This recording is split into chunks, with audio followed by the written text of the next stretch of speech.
Johan Peña. ¿Cómo está, hermano? ¿Cómo le va? ¿Cómo está usted? Bienvenido, comisario. ¿Cómo me le va? Gracias, hermanito. ¿Cómo están todos? Pa'lante, no queda otra. Escuchamos ahí que está en plena faena, ahí como que hay trabajo. Siempre, hermano, siempre tratando de estar ocupado, pero bueno, ¿sabes cómo es? Gracias a Dios, comisario. Gracias de verdad nuevamente por acompañarnos. Teníamos tiempo que no conversábamos, han ocurrido una cantidad de cosas en el interín. Dos elecciones presidenciales, la muerte del expresidente Chávez, un presidente que no está siendo reconocido y definitivamente no hay nada que reconocerle porque es un hombre que no ha hecho absolutamente nada más que poner la torta. Tenemos un barco ahora que apareció procedente de Cuba con elementos que, según dice la noticia, son para fabricación de misiles. Hoy salió a última hora una noticia, en las últimas noticias, valga la redundancia, en Venezuela, en el periódico Últimas Noticias, donde Cuba da unas declaraciones diciendo que sí, efectivamente eran materiales bélicos cubanos que iban a Norcorea para ser modernizados, reparados, puestos a punto, pues, y que luego regresarían de Norcorea a Cuba porque era material bélico cubano. Ahora la pregunta es por qué tiene que ir ese material escondido en unos cargamentos de azúcar y con qué plata se paga eso, si Cuba está en quiebra, Corea está en quiebra, si son materiales rusos, ¿por qué los van a reparar en Norcorea y no van a Rusia? En fin, una serie de incógnitas que con la experiencia que usted tiene, pues queremos a ver si nos puede echar una manito con esas dos situaciones. Todo lo que ha pasado en Venezuela hasta llegar a este momento en el que hay un Maduro ilegítimamente mencionado, puesto, colocado como presidente de la República, y luego esto que ocurrió con este barco, que por cierto, el barco sabe que lo descubrieron fue porque cuando los barcos van en travesía en mar abierto, ellos tienen unos sensores de detección y el barco este decidió apagar esos sensores de detección para no ser visto dónde estaba y claro, cuando llegó a Panamá pues lo agarraron. Explíquenos un poquito de todo eso, comisario. Buenas noches. Buenas noches, Jorge. Buenas noches a todos los que nos escuchan.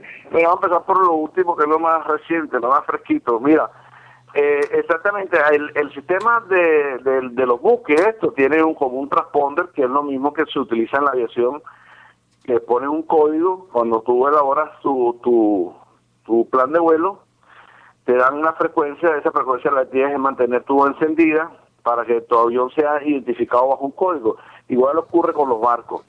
Ahora que lo hayan apagado para que no identificaran quizás la procedencia del barco, pero los barcos no lo podían ocultar porque eso en los radares aparece.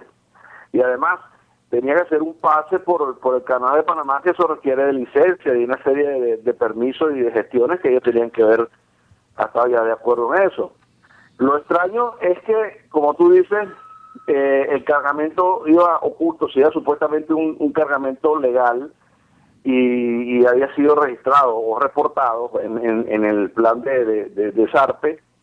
¿Para qué tenía que ponerle esas toneladas de azúcar arriba? Ajá. Ellos pueden decir que como están acostumbrados a estar haciendo todo a escondidas, ya para ellos el hacer todo escondido es como algo normal. Y entonces, como cuando tú encuentras a un niño con las manos atrás que se las oculta, y dices, ¿para qué es lo que llevas ahí en las manos? Entonces no lleva nada, pero está acostumbrado a hacerlo, pues. Igual ocurre con los cubanos. Pero la información reciente es que, como tú dices, no se justifica ninguna de las mentiras que se inventaron ellos, Uh-huh. y resulta que en el barco lo que va es un sistema de última generación de radares rusos que fueron vendidos a Venezuela, pero con las restricciones que tiene Corea de adquisición de material de ese tipo, lo mandaron a Cuba y de Cuba salió oculto, como lo vio todo el mundo a través de la prensa, para llevarlo a Corea y usar esos radares, para la detección de largo alcance o de high altitude. Entonces, esa es la razón. Ellos están vendiendo Venezuela metiéndose, como siempre, en camisas de 11 varas, donde nadie lo está invitando, como es el caso de Snowden, que lo piden, vente, nosotros damos el asilo, que todo es contra el imperio, todo contra el imperio. Pero es la política de la hipocresía del régimen de estos chavistas, ahora maduristas, pero sigue siendo chavista, de que meterse en siempre buscando problemas para que aparezcan ellos como protagonistas de bandera, de que ellos van a la cabeza de todas las cuestiones del socialismo, en contra del imperio, en contra de todas esas cosas, y siempre han tenido la mala suerte de buscar malos aliados, como fue el caso inicialmente con Irán, luego con Irak, que ahora también con Siria, que ellos le seguían vendiendo combustible para los aviones y los tanques, diésel en este caso, y el combustible para los jets. Entonces siempre ellos ligándose porque lo que siempre se ha conversado, que ellos pertenecen al eje del mal, y siempre tratan de actuar de esa manera, pues ayudando a sus aliados contra el enemigo de toda la vida, que es el imperialismo cruel y malvado, al cual ellos le venden petróleo y después le compran la gasolina. Estas operaciones que niega tanto Rafael Ramírez, de que dice que es mentira, que ellos no le compran el combustible en gasolina a los Estados Unidos, pero a Exxon tiene registro de que sí, que se hacen esas ventas. Esa es la situación por ese lado. Por otro lado, con la cuestión de la ilegalidad de Maduro como presidente venezolano, mira, uno se emocionó mucho de ver en principio la actitud de Capriles cuando pidió el reconteo de los votos, cuando después exigió que las elecciones se repitiesen, y etcétera, etcétera. Pero lo que les sorprende a los venezolanos es que después que ellos comienzan con esa velocidad y ese entusiasmo, y que todos nos alegramos de que pidieran la unidad de las elecciones, el conteo de votos, y eso así, declarar y no reconocer a Maduro como presidente, pero de repente pegan un frenazo. Un frenazo que nadie se explica, que es cuando se empiezan a animar la gente, y no solamente la protesta de las cacerolas como le pidieron ellos, la gente pide calle, y la gente se ha lanzado a la calle, cada vez que los llaman, los convocan, el pueblo entusiasmado, pensando que esta era la epopeya que íbamos a todos vivir. De repente vemos que la dirigencia esta del MUD pega ese frenazo. Capriles también empieza con un discurso esquivo. Nosotros los que estamos aquí en Miami, que veíamos el programa de Bailey, en las entrevistas que se le hicieron tanto a él, a Capriles, como a Leopoldo López, veíamos que es una cuestión así esquiva, que le temen a las definiciones. ¿Es o no es un dictador? ¿Es o no es una dictadura el régimen de Venezuela? Bueno, se parece, pero no es, por una cuestión de semántica, salen con ese tipo de excusas, ¿no? Realmente desinflan al pueblo, el pueblo otra vez vuelve a caer en ese sentimiento de soledad, de impotencia, que a tantos venezolanos ha enfermado, incluyéndome. Entonces, es una cuestión preocupante que sigamos jugando a la gallina que cacarea con un régimen como este, que cada vez es mucho más bandolero, y ahí vemos nosotros con la otro grado de hipocresía, que viene con la lucha contra la corrupción, y empiezan a castigar a los peces de abajo, a los pendejos de la película. Estos que se comercializan en las cuestiones básicas de Guayana, van presos, la señora esta de PDVSA que cobraba comisiones, una cuestión que se ha legalizado y se ha hecho normal, y cuidado, sino hasta ley. Hoy día en el régimen chavista, esta gente, eso no es nuevo. Las gobernaciones, la mayoría de las gobernaciones que están en manos del chavismo, hacen esto como normal, y yo he recibido muchas notificaciones o información de gente que empresarios, estos que tienen que vivir pues de sus trabajos, y tienen una empresa que cuidar y obreros que mantener, y familias que dependen del desarrollo de estas empresas, que se han visto obligados a caer en este tipo de juegos de la corrupción. Te cobro el 50% de los 600 millones que vas a cobrar, y las personas tienen que vendérselo y operar a pérdida. Es una cuestión que en Venezuela, bueno, en 14 años se desarrolló, y hasta que la gente empezó a verlo como algo normal, porque decían, bueno, ¿y qué vamos a hacer si no tenemos nada que... ¿Cómo combatir este tipo de corrupción? Igual que la cuestión del narcotráfico. Todo el mundo en los puertos, aeropuertos, en Alcabala, ven de manera normal que camiones de las Fuerzas Armadas estén trasladando ese tipo de material para embarcarlo después en los aeropuertos que ellos consideraron ahora y que declararon de uso militar solamente y de uso de las gobernaciones solamente, ya no son aeropuertos comerciales. Toda esta serie de situaciones, mira, es una cuestión de que uno por más que se preocupa, sabe que la salida es una, no hay otra. Hay que salir de esta gente y ya como lo dice Diego Vargas, no es una salida convencional.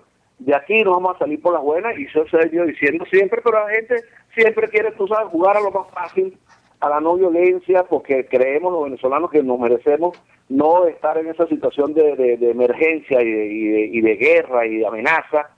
Y ya vemos nosotros como esta gente, cuando los estudiantes protestan de manera pacífica, de manera legal, acogiéndose a las leyes, a las normativas legales, son agredidos por los grupos armados de los colectivos, en este caso los La Piedrita o los Tupamaros, que hacen ese tipo de agresiones. Total que bueno, le restringen el espacio al venezolano y ya el venezolano se va quedando sin siquiera pues el chance de protestar, el chance de manifestar.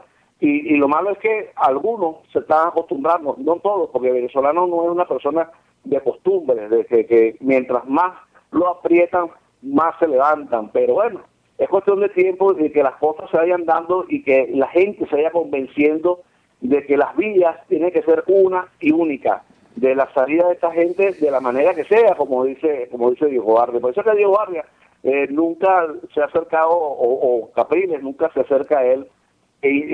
Cuando uno los ve, cuando ellos vienen para acá, a ellos no les gusta hablar con la mayoría de los venezolanos que estamos acá, porque algún sector los consideran radicales, y no, yo con esa gente no me reúno porque imagínate, tremenda raya, van a pensar que yo estoy conspirando. Y es la cuestión de que siempre el chavismo dice, allá están aquellos en Miami buscando apoyo con los conspiradores, con los terroristas, con los que están en los golpes de Estado, los que están programando las cosas feas. Esa es la situación que estamos viendo, Paul.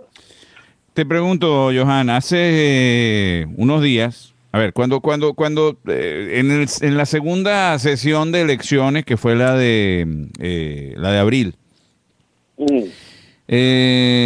Enrique Capriles, como candidato, luego de pasar estas primarias y toda la cuestión, como candidato a la presidencia de la República, compitiendo contra Maduro,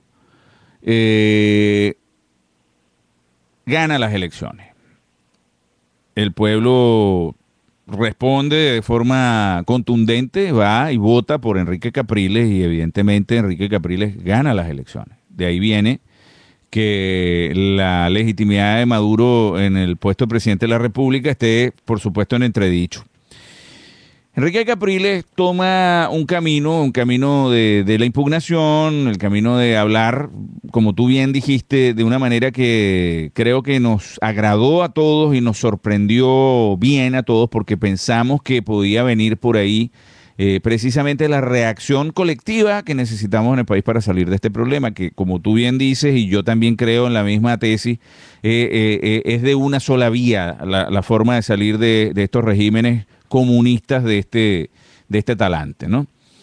Ahora, Enrique Capriles toma el camino de hablar contundentemente, toma el camino de dar la vuelta al país, de explicarle a la gente lo que estaba ocurriendo, y debe haber sentido el apoyo mayoritario de esta sociedad civil, de este colectivo nacional que implora, necesita el cambio en el país y que lo identifica a él como un líder, como el líder de esta posibilidad, como quien puede liderar esta posibilidad de cambio. Eso en abril, mayo. Ya cuando estamos en julio 16 es hoy, leo ayer o antes de ayer, o hace 2 días, 3 días, en el periódico El Domingo creo que fue, una declaración que dice que llamar a la gente a las calles sería enviarlos a un asesinato por parte del régimen. Esto quiere decir que Enrique Capriles reconoce que el régimen, o manda el mensaje por lo menos, constatando lo que todos nosotros ya sabemos, que el régimen es un régimen de delincuentes que son asesinos y capaces de hacer cualquier cosa con tal de sostener el poder, porque es la única manera de sostener también, junto con el poder, la impunidad que necesitan para seguir arrasando el país, para seguir depredándolo. Bien. Sin embargo, por otro lado, junto con ese discurso, también él dice que no necesariamente un líder tiene que llamar a la gente a las calles. La gente también puede tomar sus propias decisiones y organizarse de tal manera que no necesariamente sea que alguien llame a las calles. Primera pregunta, Johan, luego de esta propuesta. ¿Por qué el líder no va a llamar a las calles si él ganó, y todos sabemos que él ganó, pero él pareciera no querer reclamar ese triunfo? Segundo, ¿puede verdaderamente la gente salir a las calles sin un líder que haga ver que eso es necesario que ocurra? ¿Puede realmente la sociedad civil organizarse sola, sin un alguien en torno a quien ponerse, en torno a quien colocarse para salir de este tipo de problemas? ¿No sería algo nuevo y nunca visto en la historia del planeta Tierra eso? Bueno, como tú dices, tendríamos que parir de nuevo una otra idea, otra forma de conducir la política, pero realmente es muy difícil. No que sea imposible, sino que es muy difícil, porque acuérdate una cosa, que la gente, el venezolano, por comodidad o por incapacidad o por dejar que el otro haga lo que ellos no quieren hacer o no se sienten capaces de hacer, le hemos ido dejando la responsabilidad a los representantes que sean los políticos, pues los que se sirven de la política como modo de vida, como modo de expresión. Entonces, bueno, uno cree que ellos son los capacitados para hacer estas cosas, y nos hemos dado cuenta que tras fracaso tras fracaso vemos como esta gente son incapaces de realmente afrontar el problema que vive Venezuela. Cuando el régimen se siente atemorizado, ya hemos visto el tipo de respuesta que ellos ponen en uso: la militarización de las calles, con la excusa de que van a combatir la violencia, y resulta que no es así. Ellos están agrupados en alcabalas allí o en sitios de observación como el ganado que está pastando. Ellos no participan en realidad, y vemos en Venezuela que la cantidad de muertos sigue en aumento, los secuestros express no han parado, esas cifras que ellos dan, el ministro Rodríguez Torres, que han disminuido, y empiezan a hacer esta cantidad de porcentajes que la gente no termina de entender o no nos da la gana de entender, de que el secuestro bajó del 94 a un 82.4% en cifras. ¿En qué se traduce en números reales? 20 o 30 o 50 o 100 secuestros más o menos, 20, 100 o 500 muertos menos, y vemos cómo las cifras aumentan mes a mes. Ya lo que va de año, ya las víctimas de homicidio por violencia, por armas de fuego, superan los 280 muertos. Toda la semana seguimos viendo nosotros que 40, 50 muertos que llegan a las morgues de Bellomonte solamente, no estamos hablando del resto del país. Vemos como en el Zulia esta señora con su hija fueron acribilladas a balazos por una comisión de la Guardia Nacional. Una brutalidad. Y en qué Carrizo uno dice, esta gente no está entrenada para permanecer en la calle, no interpreta las situaciones de riesgo y de peligro, y no les han puesto en la cabeza que su función es proteger a la ciudadanía, al pueblo, sino que ellos arrancan y a que ellos les parezca sospechoso van y le sienten a tiro. Ahí está otro caso de otro muchacho en Petare, que un guardia nacional le dio un tiro por la espalda, y eso también corresponde a la violencia misma, a la violencia en sí.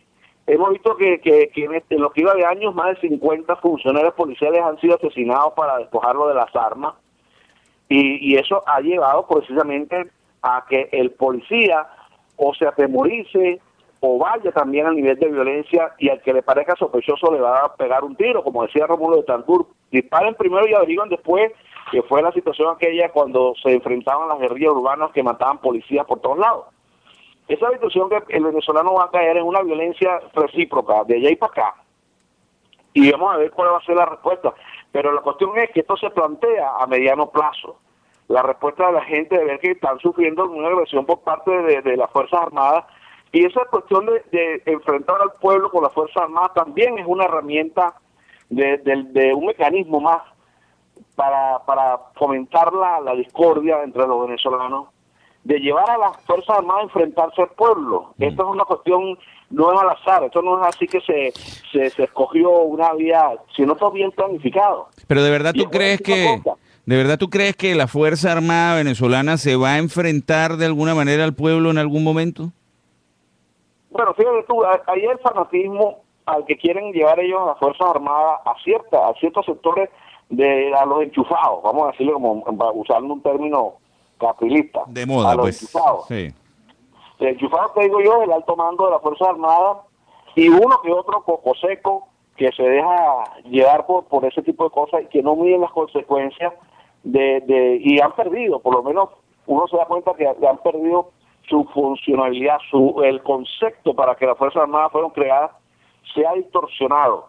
Entonces se han convertido en como una especie de fuerza de ataque para la defensa de un régimen, contrariando todo lo que especifica la Constitución de las Fuerzas Armadas y el concepto que establece la Constitución Nacional, que son en función de la defensa del pueblo, no en defensa de un régimen, como lo hacen y como ese Chávez no se da y todo lo que generó esa serie de formaciones, y la manera en cómo han dejado a las Fuerzas Armadas beneficiarse de a costillas del robo. Hemos visto en estos casos, fíjate tú, recientemente, varios oficiales, porque acuérdate que el gobierno del chavismo, el régimen chavista es totalmente militarizado. Las gobernaciones, alcaldías, puestos de ministerio, institutos autónomos, todo eso está dirigido y manejado por Fuerzas Armadas, por militares retirados o activos. Activos en el caso del ministro Rodríguez Torres y otros ministros más que se mantienen activos y otros que cuando pasan a retiro, como el gobernador que está allá en Margarita, el que está en La Guaira, otros gobernadores, bueno, así se han repartido todo el país. Entonces tú ves esa situación que tarde o temprano llevan a que el pueblo venezolano desconfíe tanto de los militares, que hoy día tú le preguntas a un venezolano, ¿usted confía en sus Fuerzas Armadas? Y la respuesta es no, de inmediato. La gente se niega pues a sentirse igualmente, usted se siente representado por Capriles, por este, por aquel otro, no.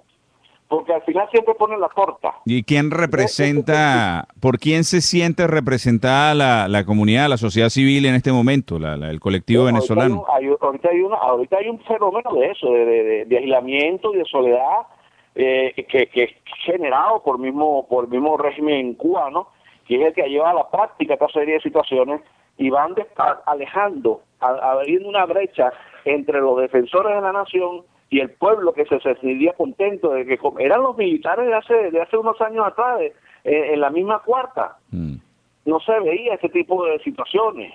Y eso que vivimos los que venezolanos, no sé, bueno, los que están sobre los 50 años, la época de las guerrillas, y bueno, y había unos enfrentamientos bien agresivos y veíamos cómo Cuba participaba en el adiestramiento y en la dotación de armamento y de fondos monetarios para que las guerrillas prosperaran y siguiese funcionando. Ahora, te puedo preguntar algo. Nosotros los que nos recordamos todavía de las épocas de la Cuarta República, los gobiernos previos al gobierno de Hugo Chávez, yo me acuerdo claramente, por ejemplo, los teléfonos públicos en Caracas decía golpe ya, plomo a lampa, golpe ya, necesitamos una cachucha. La gente reclamaba a un militar porque efectivamente veían en el estamento militar un aparato en el que de alguna manera se confiaba. Había confianza en el estamento militar como en la curia y había en los bomberos, se creía y se confiaba mucho. Habían algunas instituciones de ese tipo que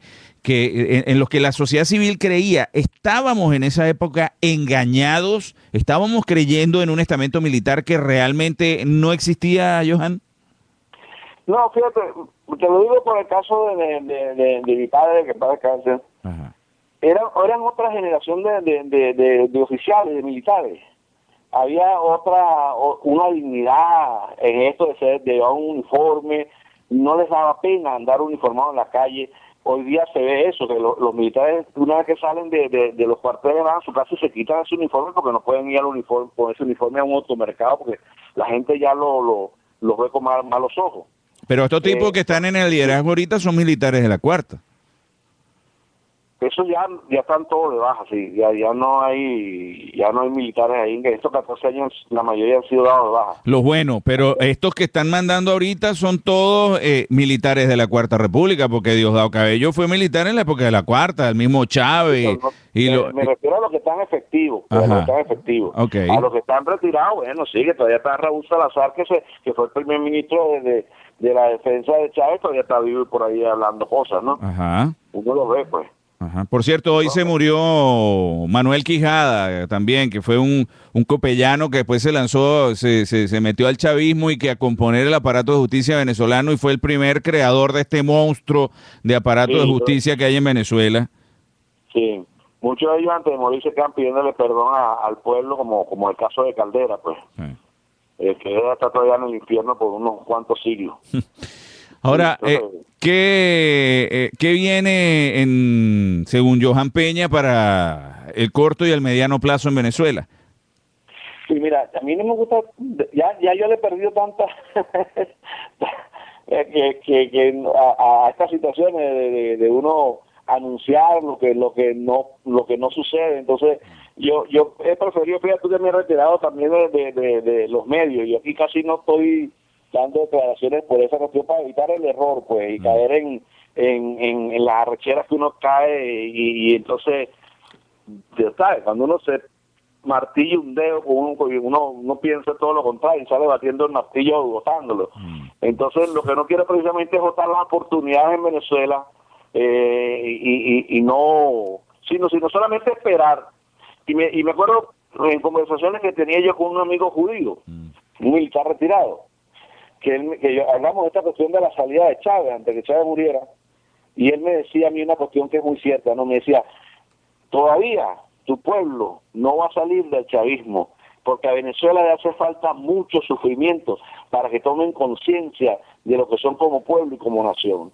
Y esa cuestión me marcó, y porque él mismo me definía el caso de Israel, cuando en la Segunda Guerra Mundial Hitler los llevaba como corderos mansos a los hornos, a las cámaras de gases, y él me decía que ese judío ya no existe. El judío hoy día tiene otros conceptos de la libertad, de su patrimonio como país, como sentirse agradecidos a Dios de tener un país que al cual no tenían antes y que están dispuestos a defenderlo con la vida como lo han demostrado. Israel hoy día es una potencia militar. Israel no es un país sumiso y ante cualquier agresión de estas naciones que lo rodean, han respondido de manera violenta independientemente de lo que opine el mundo, independientemente de que algunos quieran sancionarlo. Y esa es la situación del venezolano. El venezolano va a tener que sufrir todo esto que estamos sufriendo, de la violencia, del desabastecimiento, de la corrupción desmesurada, del odio de los dirigentes hacia los pueblos. Vemos la desfachatez continua con que Cabello se refiere al pueblo venezolano en esas cuestiones que decía, bueno, al que no le guste la violencia que se vaya para el carajo. Entonces, esa serie de cosas es que lo que el venezolano está padeciendo día a día, y yo digo, bueno, nos faltará sufrir un poco más. Ahí está la cuestión de la salud, ahí están las universidades, ahí está toda la situación que nos rodea, y uno dice, hasta aquí llegamos. Y es el momento que el venezolano diga, hasta aquí llegamos. Y se vaya a la calle independientemente de estos dirigentuchos que ya no lo son, que no representan a nadie. Y verán que sea el primero que el pueblo salga a la calle y que los dirigentes se salgan de allí mismo. Yo no tengo duda en la inteligencia de muchos venezolanos que permanecen en el país, que no se han visto obligados a emigrar afuera, como estaban la mayoría, que uno le sorprende la cantidad de venezolanos que hay aquí en los Estados Unidos, en España, en México, en Canadá, en Colombia, en todos lados. El venezolano ya se dispersó por el mundo, que eso no sucedía antes. Antes la percepción del venezolano era un visitante agradable, ahora se ve que en Europa por lo menos ha creado problemas por la cantidad de venezolanos que están llegando a todos lados. Que es preferible, a mí cuando me dicen, por ejemplo, mira, pues me quiero ir a los Estados Unidos, y digo, bueno, pero a ti te están persiguiendo, no, pero la violencia, los secuestros, la cuestión, bueno, sí, es una decisión muy personal, pero yo siempre la aconsejo a la gente, mira, aquí no es fácil la vida, aquí Bueno, para empezar que obtener la legalidad de los papeles es una cuestión dificilísimo en este país. Cuando ya lo tiene, entonces, bueno, ok, ya tiene un paso adelante, pero tiene que seguir que aquí no hay trabajo, que los trabajos son mal remunerados, que te vas a encontrar perseguido por las cuentas y las facturas de pago de todo llega al día y hay que pagarlas. Y toda la familia, todo el mundo tiene que trabajar. En Venezuela, por ejemplo, los padres trabajaban y los hijos solamente estudiaban. Ahora que tú veas a los padres trabajando, los hijos estudiando, han dejado los estudios, o si se ven con el sacrificio de estudiar. Esta es una cuestión así, una cuestión dura para los que vienen para acá en esa situación. Yo preferiría no tener el problema que tengo una alerta roja en Interpol, que ya hemos visto que cuando, aún con el asilo político, se desplazan a otros países y son detenidos en los aeropuertos y los expulsan de los países porque están en una lista roja de un gobierno forajido que se ha encargado de utilizar las instituciones para pervertirlas y la cuestión y desacreditarlas. Entonces, por lo menos vimos la detención de Rafael Poleo en Italia porque el Di Martino utilizó pues su influencia con 2 o 3 amigos de los carabinieri para que el hombre fuera detenido y fuera ofendido y maltratado. Entonces, esa serie de cosas, mira, son las cuestiones que a uno le tachan el alma, ¿ves? Entonces yo prefiero quedarme en Venezuela si no fuera mi situación y bueno, vale, mira, viene lo que viene, que vendrá, eso es inevitable. Y tú ves a José Vicente Rangel anunciándolo a diario, y ve también a Marinela Salazar por las buenas anunciando también que viene algo serio para Venezuela, donde se van a definir los momentos de la historia, porque el venezolano está hecho para hacer historia, y es una cuestión que los venezolanos no debemos olvidar. Pero eso puede ser una realidad verdadera poniéndose la mano en el corazón, Johan, o son las esperanzas que tenemos nada más. No, es una emergencia al venezolano, porque si no, mira, esto se va a acabar. Ya el país va al acabose, ya estamos viendo otra vez una tercera devaluación de la moneda, otra vez la misma trampa de esta gente de adquirir los dólares en Cadiz para reinsertarlos por un lado, y eso es corrupción. No solamente es corrupción como este oficial de la Guardia Nacional, coronel Juan Carlos Álvarez, de Oisi, que lo agarraron con extorsionando a todo el mundo en Guayana con el poder que él tiene. Es un hombre que se enriqueció cuando estaba a Costa Carles en Carabobo y era cuestionado, no pasaba de la jerarquía mayor, y de repente vemos que en 2 años lo ascienden y llega a coronel. Lo mandan al DIN, imagínate tú, a tener el poder que no tiene normalmente en la calle, y ligado a este elemento que lo vuelven a reinsertar en la DIN, a dirigir la DIN, que es Carvajal, Hugo Carvajal, el pollo, y desde ahí empiezan a extorsionar y a poner preso a la gente bajo secuestro, lo desaparecen y empiezan a cobrar millones de millones. Este hombre se cogió 20 millones de dólares en un soplo. Le quitan 6 millones que tenía, pero ya estaba hecho el daño. Lo que pasó con el general Antonio Rivero, tengo una llamada que ya la vamos a poner al aire, pero te la quiero dejar esta pensada. Lo que pasó con el general Antonio Rivero, que lo convocó uno de sus mejores amigos, curso de él, compañero de curso, ahí al DIM para conversar con él algunos detalles y lo dejaron secuestrado. Sí.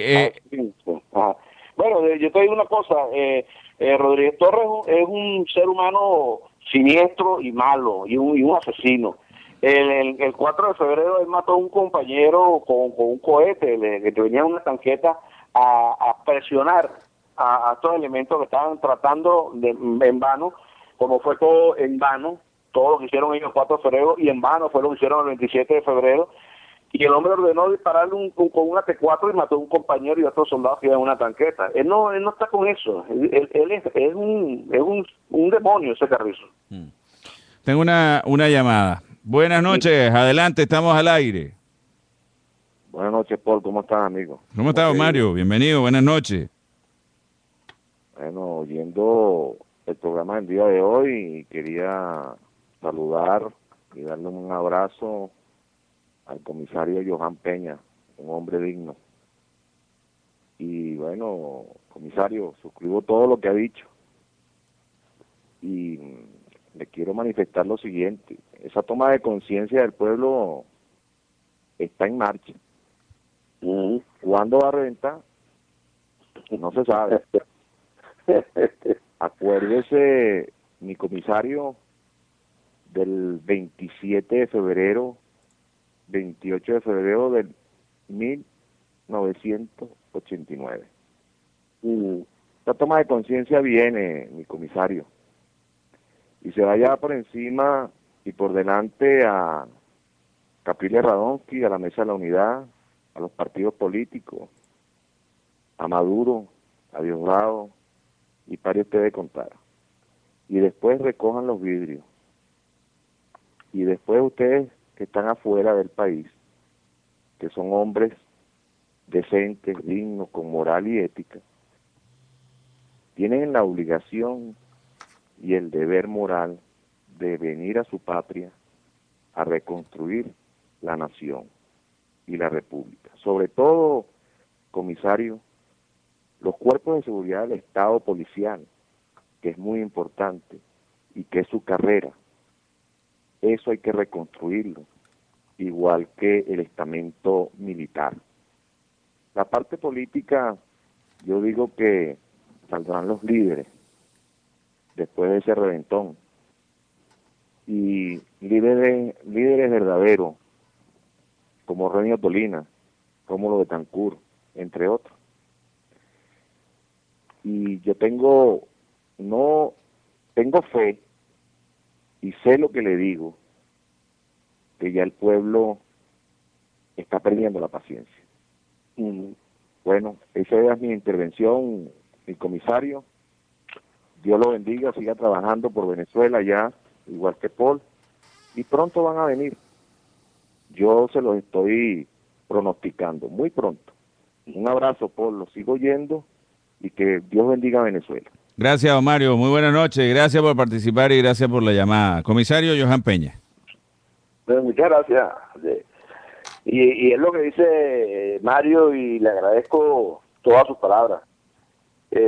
Y yo sí confío en ese espíritu venezolano. Yo me mantengo fiel a que Venezuela es un pueblo, los venezolanos, un pueblo pegado a su país, lo queremos.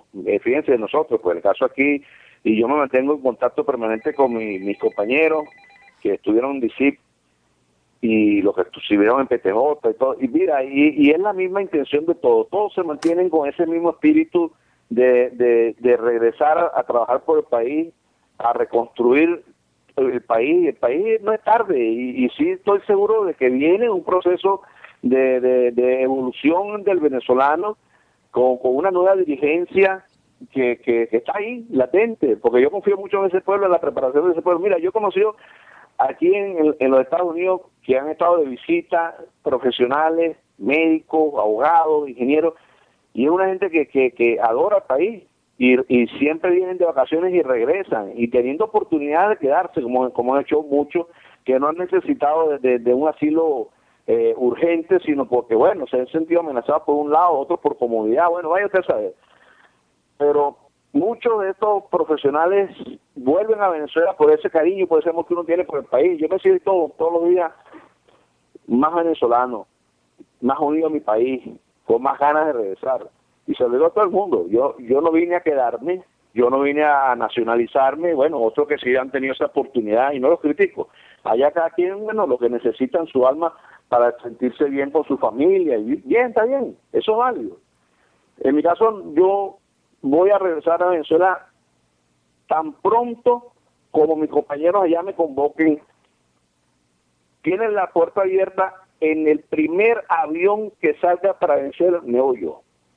Y los compañeros míos que están por aquí, los que están en España, los que están en México, los que están en Perú, toda esa gente quiere regresar al país a trabajar, a hacer lo que sabemos hacer.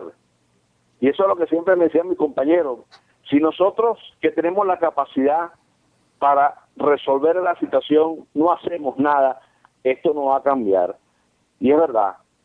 Pero en eso se ha sumado toda la población venezolana. Todos los venezolanos están como comprometidos en eso. Yo sí estoy seguro que en muy corto plazo Venezuela va a recobrar la libertad. Venezuela va a rectificar su camino, y vamos a arreglar esa situación que hoy día es un país invivible. Y uno yo recuerdo mi infancia, pues de muchacho, adolescente.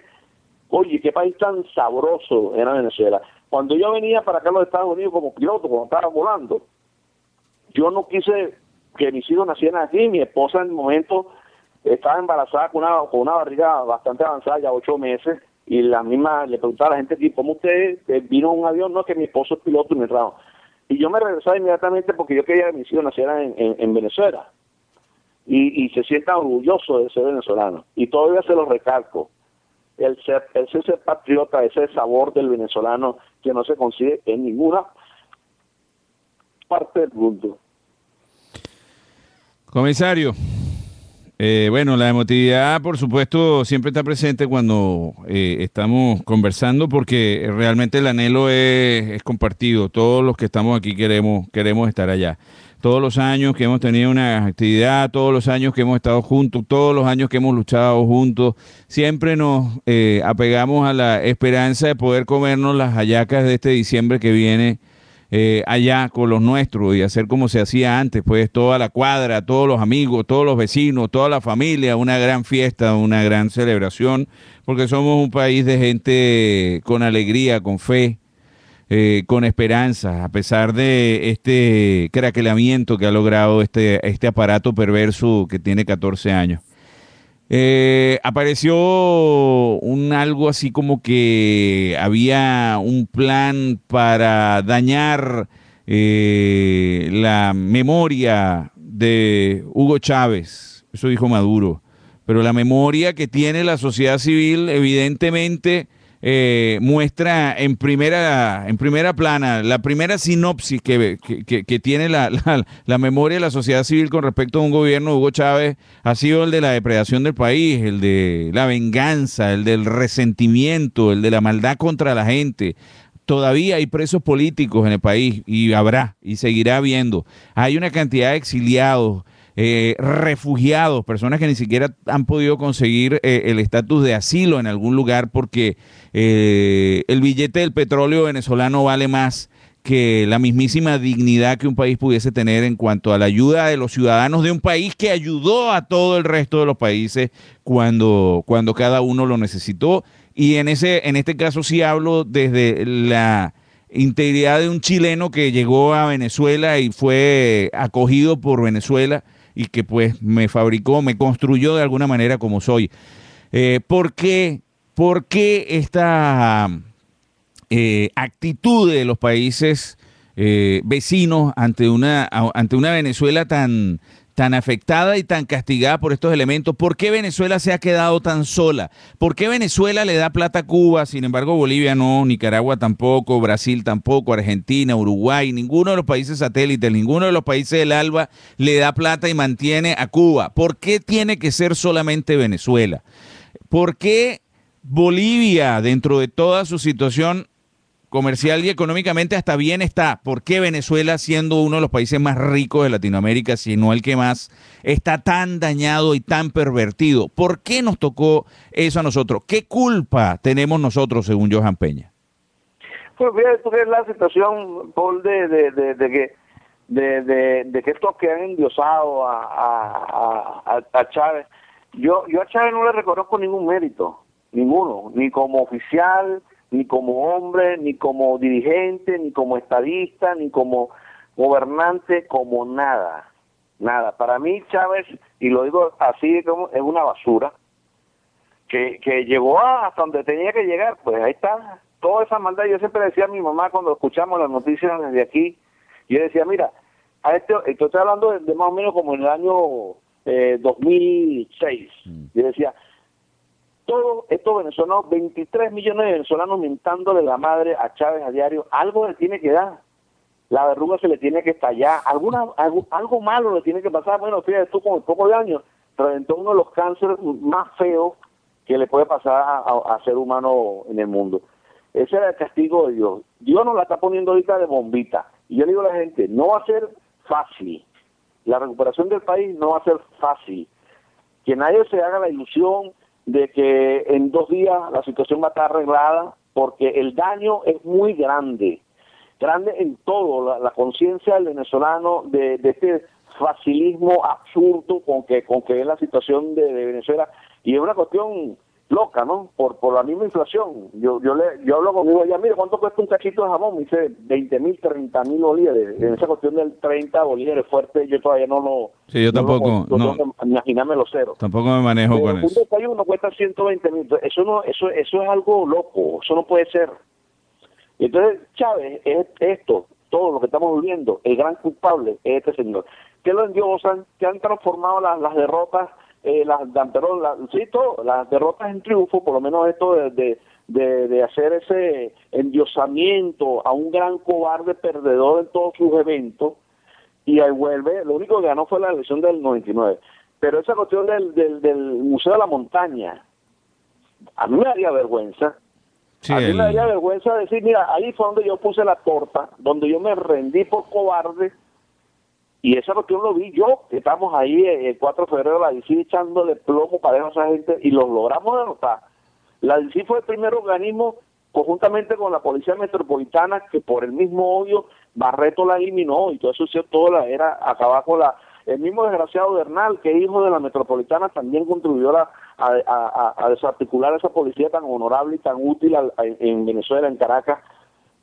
Y uno se enfrentó a esa gente y los derrotamos. Y ahora, mira, el museo. A mí me da una risa grandísima. La gente con aquel dramatismo de telenovela barata, llorándole un muñeco de cera, porque todo el mundo sabe que ahí no está, que lo llevaron a Barín y lo enterraron por allá. Y todas esas cosas se van a saber. Esas cuestiones. Y va a ser un choque grandísimo para aquellos que pensaban y creían todavía en esas grandes mentiras al pueblo ingenuo, cuando se den cuenta de toda esta telenovela mal montada y sepan las verdades, y sepan las veces que Chávez perdió las elecciones y las veces que engañaron al pueblo venezolano. Cuando toda esta realidad, la retoma de conciencia, es lo que más va a ayudar a sanear a Venezuela. Cuando se descubran todas estas mentiras que hay que decirlas, cómo robaron, aquí está el caso del tuerto Andrade, que muchos no lo conocen, él que era viceministro que jugando chapitas con Chávez allí perdió el ojo, sí. Para esa estupideces polverinas que está ese tipo de hecho, le sacó un ojo con una chapita. Oye, por agradecimiento a Andrade no le quitaron nunca el cargo, aunque no servía para eso. Un teniente ahí que no servía para nada. Bueno, aquí está. Lo acaban de expulsar a los Estados Unidos, le cancelaron la visa, le congelaron los bienes. El tipo tenía 150 caballos de salto. Imagínate tú, un teniente de porquería que no servía para nada, para bien alguno. Eso no servía ni para bono, porque marchitaba las matas. Ahí está el hombre, 5.000 millones de dólares. Chávez en vida lo nombró albacea de las hijas de él, que eran las que él les manejaba la gran fortuna que Chávez dejó, que superior a los 2.000 millones de dólares. El tipo tenía 5.000 millones de dólares, los tiene todavía. Gran parte le fueron de congelar las cuentas. Los caballos también se lo van a rematar, las propiedades que tenía aquí también se lo van a quitar. Ahí está.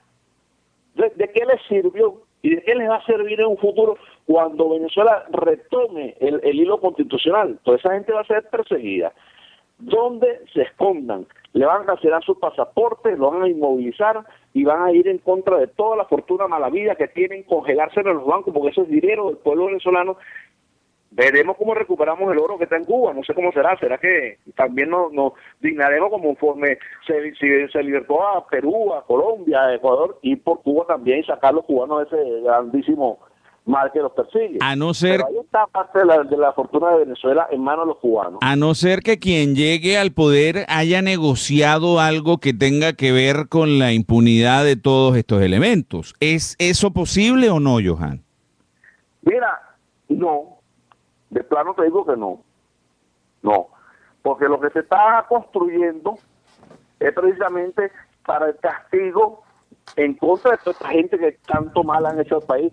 Si no se hace así, el país volverá a caer en poco tiempo en otra desgracia peor, que es el caso de lo que está sucediendo en Egipto.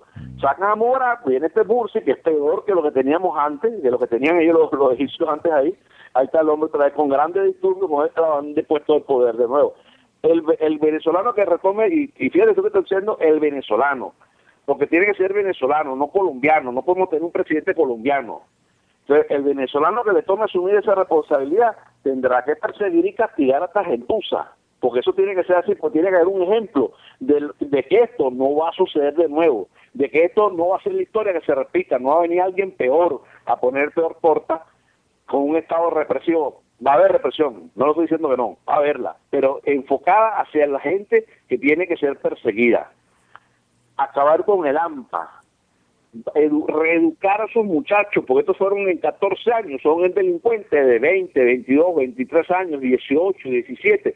Esos son productos de estos 14 años de distorsión. De ver que no, ¿para qué carrizo vamos a estudiar? ¿Para qué carrizo van a trabajar si tirando un secuestro express de monto en 2.000 millones, en 10.000 millones, o lo que le quitan a las familias de esa gente que sufren de esa situación? Entonces, va a haber un estado represivo, sí, porque hay que poner en orden, no un gobierno fácil, el que le viene a tocar no le va a tocar fácil, porque hay que corregir todas estas situaciones, y vendrá, bueno, que tiene que venir, pero que la gente tiene que tener fe, que lo que viene es mejor que lo que estamos viviendo. Y que el futuro de Venezuela va a ser de nuevo bonito, todo el mundo va a aprovechar su país, vivir en paz, que es lo que quiere el venezolano, que su trabajo valga la pena, que no tengas que ir por una franela roja para que te den un trabajo, que si aparece en una lista te voten el trabajo. Eso no puede seguir haciendo, eso no puede ser, eso no es país, eso es un ex país, como dice todo el mundo. ¿Tienes algún nombre que te agrade como para un futuro presidente de la República en Venezuela, que tú consideres que tenga dentro de sí las cualidades para poder llevar adelante el país? Sí y no. Sí lo tengo, pero no te lo puedo decir. Ajá.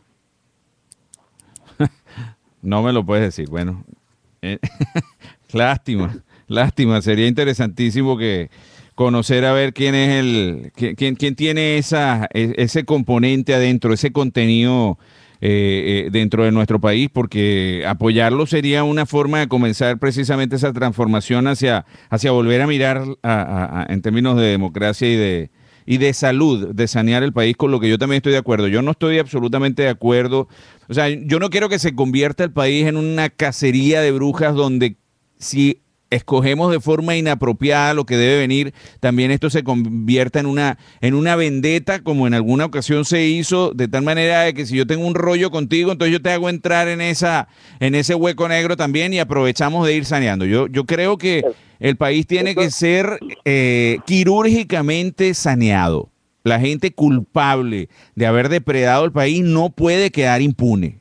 No puede quedar impune. Precisamente lo que queremos evitar, que esto se extienda más allá y llegue a pasar como sucedió en la Guerra Civil de España, que mucha gente se aprovechaba de esas situaciones para saldar cuentas personales, igual que pasó en Argentina, igual que pasó en Chile, que tú lo sabes bien. Y por más que quisieron hacer las cosas bien, había el exceso, el abuso, sí. Y es producto de precisamente del odio. Eso es lo que no queremos, que lleguemos a ese extremo. Por eso que la solución tiene que ser rápida y certera, y castigar a que se tiene que castigar. Si las cosas se hacen por la ley, con el delito demostrado, no hay derecho a que se hagan exceso de poder, sino castigar como se tiene que castigar por la ley. Hay que reconstruir el Tribunal Supremo de Justicia, los tribunales nombrar los jueces otra vez idóneos para que conduzcan la justicia del país, porque esa es la base de la pirámide de todo, la justicia. Sí, señor. Mientras se haga todo bajo el marco legal de las leyes,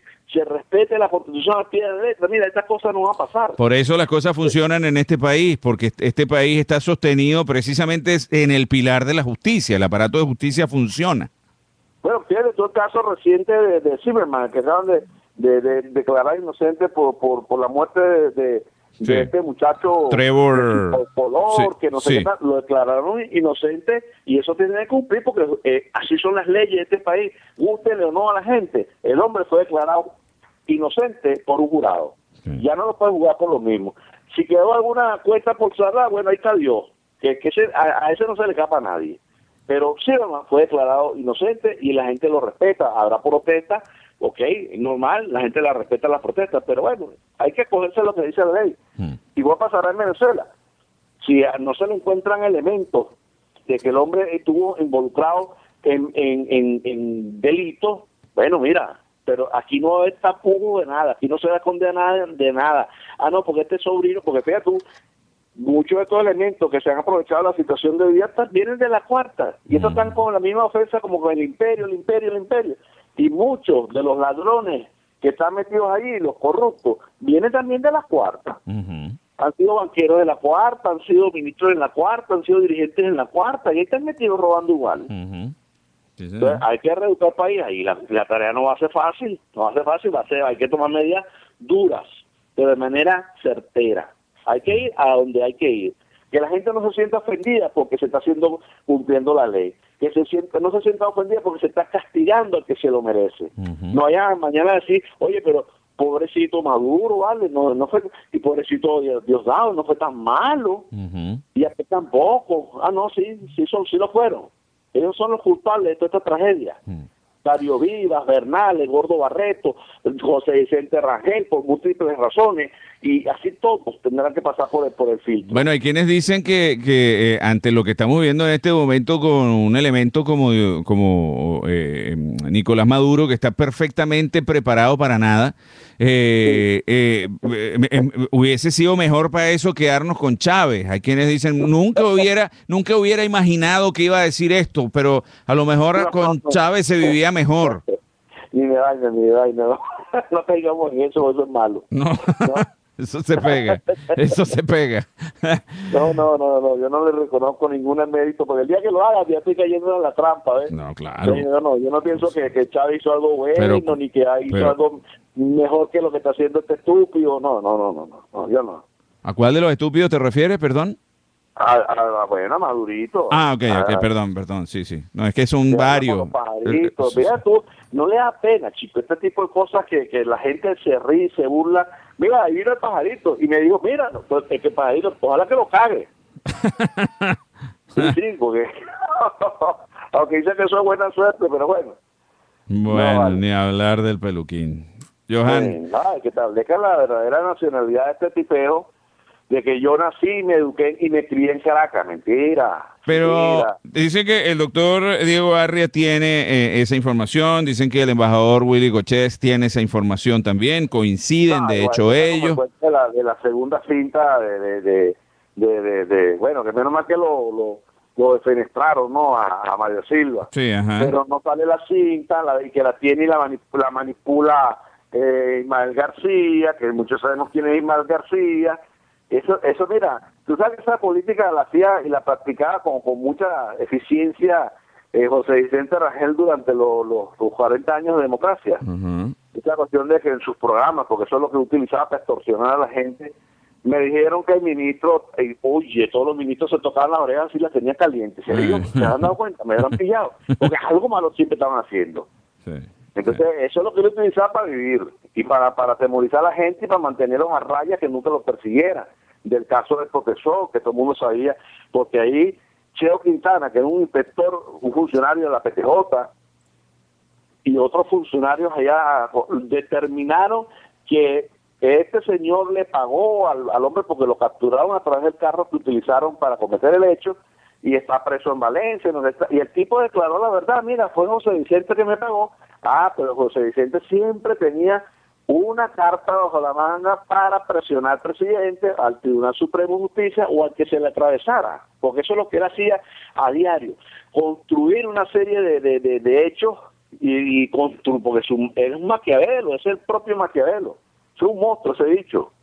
Y nunca lo pudieron sancionar por el crimen de Tortesón, como tampoco lo pudieron sancionar por el crimen de Danilo Anderson, y los pendejos fuimos los que venimos a pagar las consecuencias. Ahí están los Guevara, inocentes, porque en cualquier país decente donde el testigo que utilizó el gobierno, el régimen, para cargo, dice que eso fue un montaje, que el señor les pagaron, que los llevaban y los vaciaban, desde la horchila le dieron el libreto, con todo lo que él declaró ante los medios, ante la periodista esta que hizo el libro, María Angélica Correa, que si que lo haya leído ve que ahí está la verdad de toda esta patraña, y ahí está el hombre, sanito, vivito y coleando en libertad, y los inocentes o presos, muertos o corriendo. Entonces, esta serie de cosas, a eso hay que ponerle un costo en el país. José Vicente Rangel tiene que pagar por todo, no solamente por esos delitos visibles, sino por las comisiones escandalosas que cobró con la compra del armamento en Rusia, porque él era el ministro de la Defensa en el momento de la compra de ese tipo de armamento. Y que se averigüe la muerte del coronel Ender Granadillo en Maracaibo, que era el asistente de García Carneiro, Toda esa serie de cosas se tienen que aclarar entre las muchos otros delitos cometidos en Venezuela cuando venga este nuevo proceso que muy pronto los venezolanos lo van a tener en sus manos. Y te digo una cosa, el que viene como presidente de esta Junta de Gobierno es una persona excelente, un venezolano a toda prueba. Y vale la pena que el venezolano sepa que hay gente buena, gente decente en Venezuela que se puede hacer cargo de esta situación. Pero no quiere decirnos quién es. No puedo. Ah, bueno. Pero lo sabremos. Claro que lo va a saber en su momento, bueno. Cuando venga, ya ustedes verán y dirán, esto sí vale la pena. Sí vale que lo gobiernen a uno. De gente decente, gente proba, gente educada. No este poco de animales que llegaron aquí a hacerse de poder y sacar del venezolano lo malo. Porque sacar lo malo es bueno. Eso es como ir embajada, la fuerza gradual te ayuda. Pero de hacer las cosas buenas y exigirle al venezolano que sirva a su país, de que se sirva, que se vea con la capacidad de proyectarse como ser humano, decir, mira, yo dentro de 20 años voy a dar a mis hijos graduados en universidades. Y no decir que dentro de 20 años todavía voy a estar celebrando, yendo al cementerio a llevarle flores a mis hijos que me los asesinaron en las calles porque no podían andar por ahí. Eso es el cambio que uno necesita en Venezuela. Ver que el país haya un sueño, que tengamos capacidad, no ocuparnos de que mañana tengo que salir a comprar pollo porque no hay, harina pan porque no consigo, medicinas para la salud porque no, eso no puede ser, ¿vale? Eso lo hicieron con Cuba y le funcionó a los Castro. El cubano ya no se ocupa sino de eso, de ver cómo compro azúcar, cómo compro papel toalé, cómo compro zapatos, cómo eso. O sea, la vida no puede ser tan mezquina de resumirse a semejantes pendejadas. Pero yo me acuerdo que nosotros hace unos 8 años, Johan, 8, 9 años, cuando comenzamos esta experiencia juntos de esta Radionex, ya en las épocas de Orlando Urdaneta y de toda la gente con que empezamos a remar esta idea cuando nos trataban de desquiciados, locos, los gusanos de Miami, los enfermos, los no sé cuántos, que no eran como 23 millones de ciudadanos contra 7, porque éramos como 7 nada más los que estábamos armando este berrinche. Yo me acuerdo que una de las grandes respuestas que nos daban es que Venezuela no era una isla como Cuba, que nosotros cuando esto nos sirva lo vamos a sacar igual como sacamos al otro. Y bueno, efectivamente la Unión de Repúblicas Socialistas Soviéticas no era una isla, que yo sepa, ni China tampoco, ni Corea del Norte, ni Bielorrusia, ni ninguno de los países detrás de la cortina han sido islas como para decir que en Venezuela esto no va a ocurrir porque no somos una isla. Después decían, no, aquí hay demasiado real como para que ocurra esto, pero es que precisamente eso es lo que lo hace peligroso, la cantidad de recursos para poder llevar una perversión de esta magnitud, y que es lo que precisamente ha ocurrido. Ahora, no, esto en cualquier momento se cae, pero tenemos 14 años escuchando de metaestabilidad y no llegamos nunca a la inestabilidad porque probablemente no hemos encontrado la herramienta para generar esa inestabilidad necesaria para poder obtener un cambio en el país a beneficio de todo colectivo. Entonces, al parecer como que todos tenemos una cuota de responsabilidad en este desastre que ocurrió en el país. Tengo una llamada, déjame ponerla al aire y luego conversamos unos minuticos más ya para cerrar esta noche. Buenas noches, adelante, estamos al aire. ¿Aló? Sí, buenas noches, adelante. Hola, por Marina Morreo, de Caracas. Hola, mi corazón, buenas noches, bienvenida.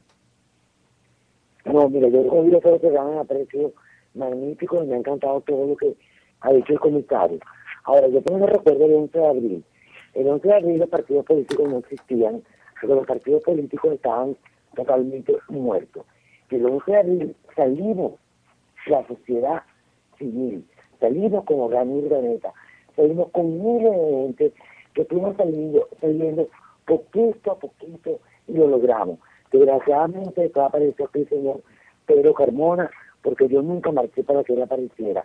Pero el 11 de abril salió la sociedad civil y salió con Orlando Urdaneta y con muchísima gente que calentaron esa calle y le tuvimos confianza y apoyamos toda esa marcha. Eso es lo que te quería decir. Muchísimas gracias, de verdad, por participar. Comisario, nos dice nuestra amiga que, bueno, el 11 de abril salió la sociedad civil a las calles. Los partidos ya en ese momento no tenían gran actuación porque los grandes partidos estaban en proceso de acabarse, de terminarse, y los nuevos partidos estaban en pequeño proceso de crecimiento, eran muy pequeños todavía. En esa ocasión salió la sociedad civil a las calles, nos dice nuestra amiga. Sí, no, yo recuerdo perfectamente todos esos días y como tú dices, los partidos necesitan una renovación, y ese desgaste es por el vicio del poder mismo, ¿no? De que siempre quieren gobernar, de que siempre, y no había un relevo generacional dentro de estos partidos, que fue la gran división de COPEI, porque Caldera no permitía que nadie lo sustituyera, habiendo dirigentes jóvenes, capaces, gente ilustre, pues entre muchos de los venezolanos que estaban en el sector de la política. Igual en el sector de los ADECO. Quizás por el mismo populismo ADECO fue donde más cosas malas sucedieron, con la misma situación pues de que nadie apoyó a Carlos Andrés Pérez a la hora que se requería el pueblo en la calle. Fue muy pocas las manifestaciones a favor de. Sí, es verdad, había muchas cosas malas en el gobierno de los ADECO y había una división interna no percibida por algunos, ¿no?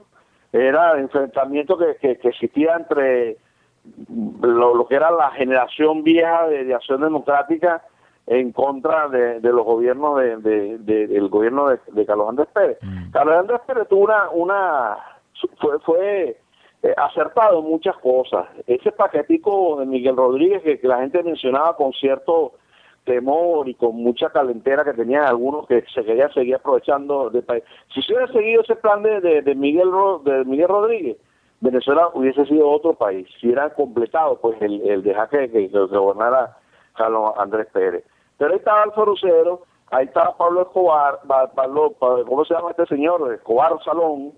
Ahí estaba, bueno, toda esa gente que nosotros vimos operando en contra del gobierno de Carlos Andrés Pérez, lo destituyeron, lo pusieron preso y el hombre con aquella dignidad asumió su responsabilidad y se dejó llevar preso.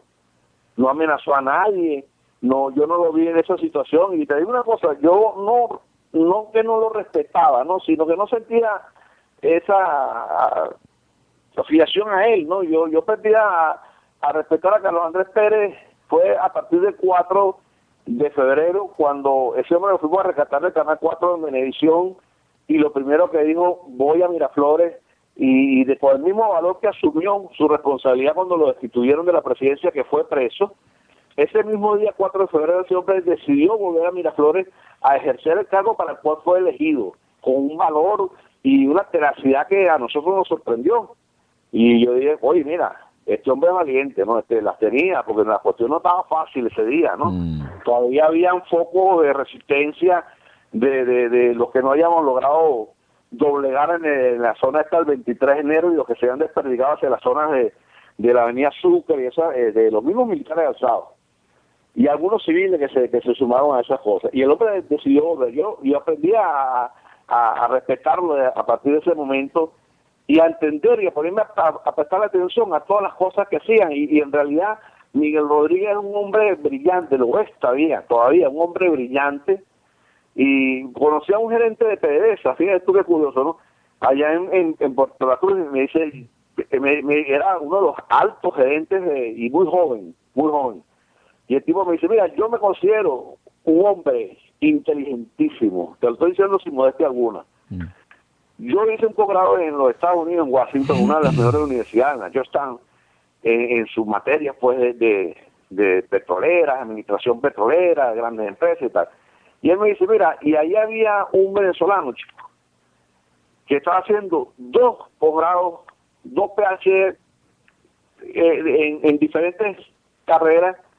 Cuando yo salgo summa cum laude por la universidad, y sale este señor magna cum laude en 2 facultades diferentes, súper difíciles, y ese era Miguel Rodríguez. Y él me decía a mí, yo le tengo una envidia y una rechera a ese hombre, porque es tan inteligente, más inteligente que yo. poner el gobierno en manos de esa gente inteligente que hay de sobra en Venezuela. Mucho de este staff de los petroleros son gente súper bien preparada y bien formada. Poner el país en manos de esa gente y que entender pues que los procesos económicos en papel son muy diferentes a lo que se lleva a nivel de los seres vivos, pero que tienen resultados a mediano plazo. Eso es lo que hay que entender, y de esa manera uno entendió a Miguel Rodríguez con su gran paquetazo. Bueno, pero nadie le dio la gana de apretarse un poquitico el cinturón para que sobreviviéramos a la catástrofe que venía. Y ahí vino la catástrofe y mira con el resultado. Ahí lo estamos sufriendo todavía. La improvisación, la falta de preparación, gente que no está idóneamente formado para cargos, que eso es lo que vemos, y toda la misma, es una zaranda, como decía uno, ¿no?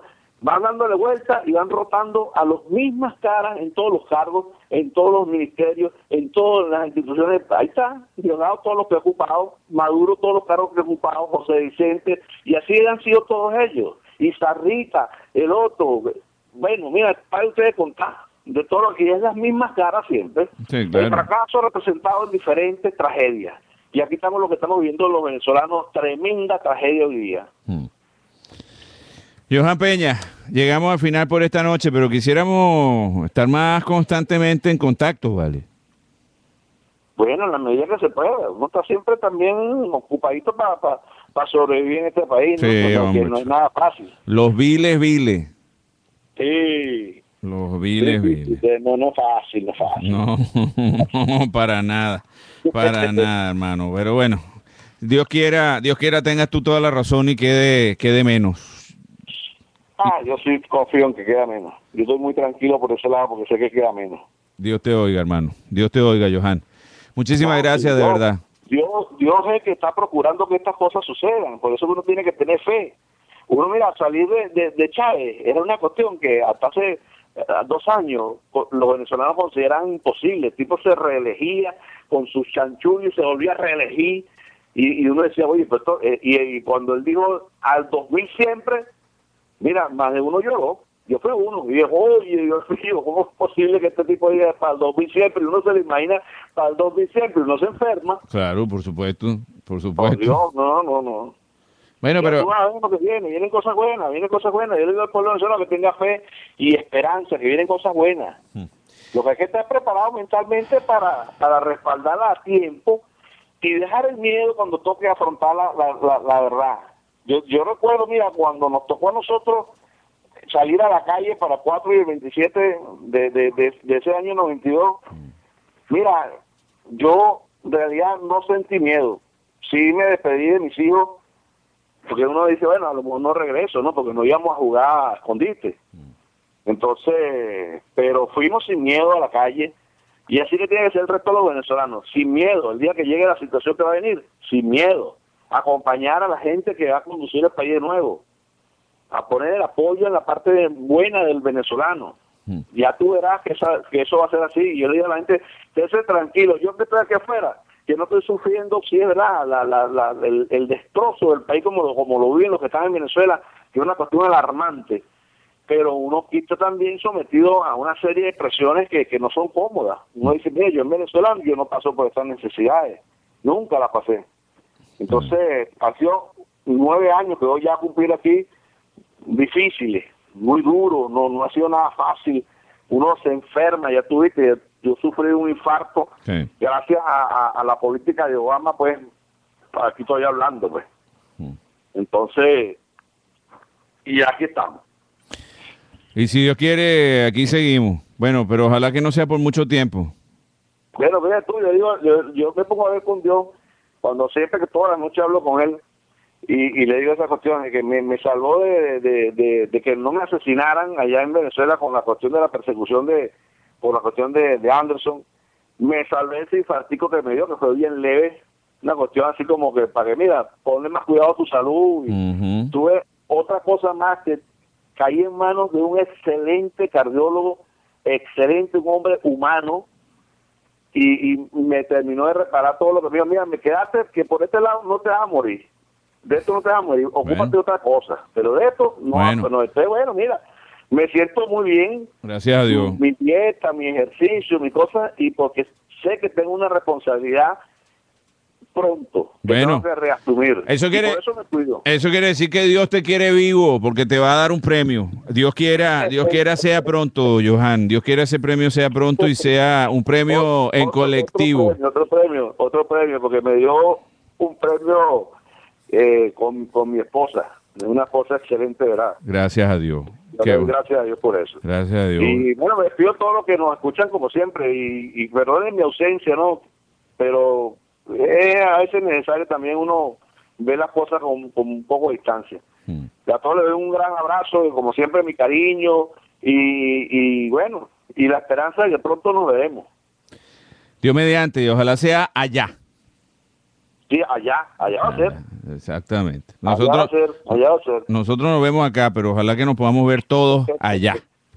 Yo me siento muy contento porque sé que es lo que viene, porque cuando uno tiene conciencia de lo que viene, mira, yo estoy tranquilo, me siento bien, todos los días me siento mejor, porque sé que ya se aproxima el día. Estoy muy tranquilo. No dejo nunca de rezar, todos los días le rezo a Dios para que nos acompañe en ese momento y nos guíe, porque sepamos identificar el momento y hacer las cosas correctamente.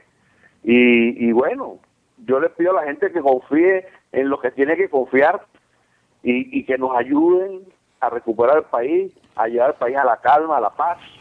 Eso será el reencuentro de todos los venezolanos. Bueno, cuando vayas a lanzar tu vaso, acuérdate de nosotros, porque aquí déjate un poco de gente encendida. Yo voy a estar aquí, yo no puedo estar inventando. Yo estoy aquí, el día voy a estar aquí, bueno, ya todos lo verán y si podemos nos hablamos en esos días, porque mi orden es regresar de inmediato a Venezuela, ¿no? Sí. Entonces, yo soy muy obediente. Bueno, así que los tubazos ya tú sabes por dónde hay que darlos, porque ya dejaste aquí la cabulla prendida, pues aquí quedó el mechero prendido, todo el mundo, ¿qué pasó? Así es que... No, lo que pasa es que este programa también lo escuchan los cubanos y están dándole vuelta a la cabeza, ¿no? Ah, está bien. Yo recuerdo que Mario Silva reprodujo un programa que hice yo una vez cuando estábamos con la cuestión de la defensa enseñándole a la gente que se defendieran en las marchas, pues, sí, de la agresión de la policía. Sí, eso lo pasaron ellos, el Gordo Barreto, y me llamaron, todo el mundo, ¿cómo hay que darle el BTV para que escuche a Mario Silva? Creo que fue la única y última vez que lo escuché. Y el hombre se quedó así en el aire. Bueno, vamos a continuar con el programa. Yo esperaba que hiciera alguna crítica, tú sabes, destructiva, pero yo sentirme bien, pero que no dijo nada. Se quedaron los dos sentaditos como pendejos escuchando el audio. Yo me acuerdo de eso. El programa ¿Cómo conspirar y no morir en el intento? Yo de Miami a través de Radio Net. Yo sí me reí ese día. Decía, oye, el estúpido no pudo decir nada, ¿verdad? lo dejé desarmado. Así que, todo el siniestro personaje de esta película, como es satánico Mario Silva, fíjate tú cómo lo destruyeron su misma gente, ¿no? Pues esto es una medida activa de los cubanos. Estos son unos artistas en ese tipo de cosas. Generar, cuando una persona ya no le sirve, lo destruyen, pero con la misión de destruir a otro. Claro. Entonces, eso generó un desconcierto interno dentro del gobierno del inmaduro, que ahí tanto uno ve tirándose flechas unos a otros. El CENIAP fue desmantelado completamente. Ahí salió preso todo el mundo y la persecución de brujas en todos los... Porque quieren que paguen los pendejos, ¿no? Por el daño que han hecho, ¿no? Y esa guerra interna sigue. Ese fogón interno en el PSUV está prendido. Así que a eso hay que estar muy atento también. Johan, muchísimas gracias. Bueno, hermano, un abrazo para ti, un beso enorme para Donatella y para el resto de los venezolanos, mi cariño, mi compromiso. Cuenten con nosotros y bueno, llegará el día, hermano, eso está pronto. Saludos en casa. Saludos en casa. Gracias, hermano. Cuídense mucho. Muy buenas noches. Bueno. Mis queridos amigos, la voz del comisario Johan Peña desde Miami, pues para todos ustedes a través de radionext.com. Muchísimas gracias, verdad, por habernos acompañado. Mañana tenemos un programa bien especial. Vamos a estar conversando mañana con el precandidato al Congreso Nacional colombiano, el doctor Gustavo Adolfo Ya les voy a decir que aquí tengo la identificación completa de él porque no me quiero equivocar. Gustavo Adolfo Salazar Muñoz. Gustavo Adolfo Salazar es un joven colombiano precandidato al Congreso de Colombia por el partido del presidente Uribe. Gente que está básicamente muy preocupada por la situación política en Colombia, por los efectos del terrorismo en Colombia y por la permisividad de la actual administración colombiana sobre esta situación y por efecto de lo que también la administración venezolana ha hecho en Colombia. De tal manera que nosotros mañana comenzaremos una serie de programas que pretenden abordar el tema Colombia desde el enfoque que a nosotros en Venezuela nos interesa, pues que es el cómo la administración venezolana está alterando la vida normal, el transcurrir inclusive político y social de los demás países de nuestra región. Mañana nos volvemos a encontrar a partir de las 9 de la noche en este De Pie y de Frente, y ahora los dejo con un clásico interesantísimo que va de acuerdo con el mensaje que nos dejó el comisario Johan Peña al aire. Willy Chirino ya viene llegando. Nos encontramos mañana, cuídense mucho. En la producción general de la estación, Donatello Ongreda, máster de la página web y control de los servidores, Piero Adraña y Marcos P. Y en la producción de este espacio, nuestra productora María Sorocay Macellini. Cuídense mucho. Hasta mañana.